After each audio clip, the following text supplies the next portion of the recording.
So Microsoft has just released their new carbon black version of the Xbox Series S, and for a lot of people, it's a really welcomed improvement. Now, I personally have a bit of a soft spot for this console, as it's the sole reason I actually picked back up console gaming entirely, and I've partially transitioned from PC gaming. And I know that sounds crazy, but when I had my first kid, melting into a couch to game was far more appealing to me than being a sweatlord on my gaming PC. For myself, I'd almost given up on gaming entirely until I found this system, so I might be a little bit biased, and I know that kind of sounds corny as well. And this system is definitely not the top of the line, but it's not trying to be, and that's really okay. While having a footprint only a little bit larger than a bag of milk, this console gives HDR gaming up to 120Hz at 1440p, and while a lot of folks have a large amount of dislike for the system, I absolutely love it. So today I'll do a brief unboxing alongside a quick look of the system itself, as well as some gaming and features that makes this system so great. But jumping into the unboxing of this console itself right off the bat, we do have this corny ass slogan from Xbox, power your dreams, whatever that means. We can see some popular titles on the back end, which I'm sure many of you play, including myself, and on the front end we do have the 1TB storage badge, which is double the amount that initially launched with the Xbox Series S, as well as we can see a photo of the blacked out system itself.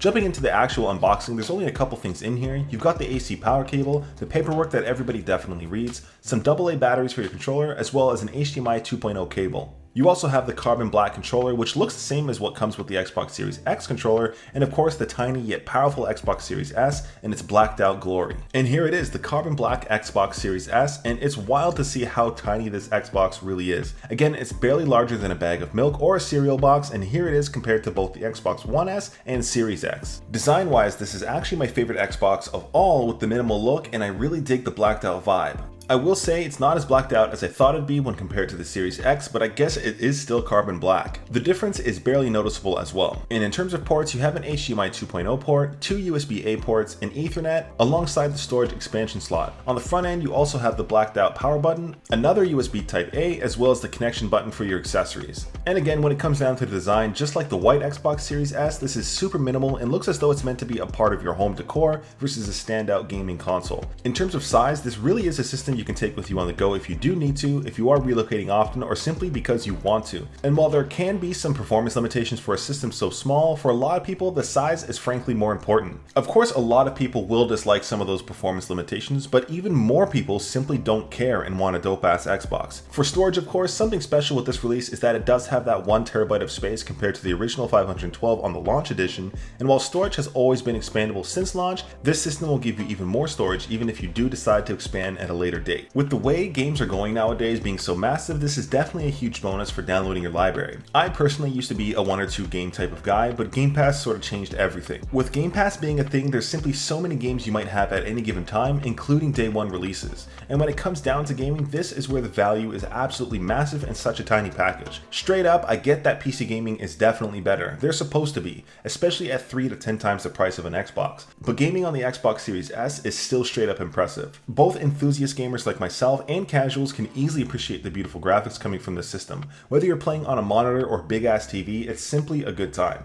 This won't push out a 4K image like the Xbox Series X, PS5, or even a gaming PC, but unless you're actually peeping pixels or already used to seeing a 4K image, I don't think it's something you will totally notice off the bat. For myself, Starfield just launched, which is a day one Game Pass release, and I'm really enjoying it so far. It looks awesome, and it's pretty much Skyrim, but in space. And while it's different across the board depending on the games you're playing, a lot of titles will still give you that 1440p at 120Hz. For myself, I've tested this on my 4K 120Hz C2 OLED, as well as my 27-inch OLED monitor, both of which have stellar performance. And whether you're throwing down some fast-paced FPS games like Halo Infinite or racing in Horizon 5, the image simply looks beautiful, and with VRR capabilities, gaming is as smooth as ever. Apart from Starfield though, I really dig playing Age of Empires for the first time. This game is freaking addictive, but also very stressful. And one of the features unique to the Xbox Series S and X is Quick Resume. Honestly, my senior millennial ass is still blown away by this feature every day. Quick Resume allows you to jump back in or swap between games in just a couple moments, and even when your system's turned off, Quick Resume still works once you jump back in, and that's wild to me. I do wish there was a feature like this on PlayStation 5 or PC, but it simply doesn't exist. If you know of anything that I can try, please let me know. me know. When I've got literally 20 or 30 minutes to game after a long day, it's just one of those features that I personally put a lot of value into. But there's a lot more to gaming than just graphics, and again, having so many games available to you through Game Pass, there's easily something for someone. And outside of gaming, you do have a bunch of apps available for entertainment. Of course, there's the popular apps like Netflix, Disney+, Amazon Prime, and Twitch. With this, you can watch 4K HDR content, and it really makes this an all-in-one entertainment system. There's also music apps if you do just want to vibe out with some tunes while gaming, or just play it in the background on your TV or monitor. One thing for sure, at $350, I still think this is the best value in gaming, period. Folks will disagree, but that's absolutely fine. And again, I won't pretend like I'm not biased towards this system since I truly do really love it. Not everyone has a bomb-ass gaming PC or the means to acquire one, nor do they have the budget for a Series X or PlayStation 5, and for more people, this Series S is absolutely the best thing in gaming for them. If you hate this tiny system, it's easily not the one for you, and you already know that. For 90% of the people out there, the Xbox Series S is hours of binging shows, weeks of gaming, and years of a good time. And while this video is a bit of a shorter recap and overview, I'll definitely be having a super long-term Series S review later this year, since honestly, this thing is badass. Anyways, I appreciate you all watching till the end. Till next time.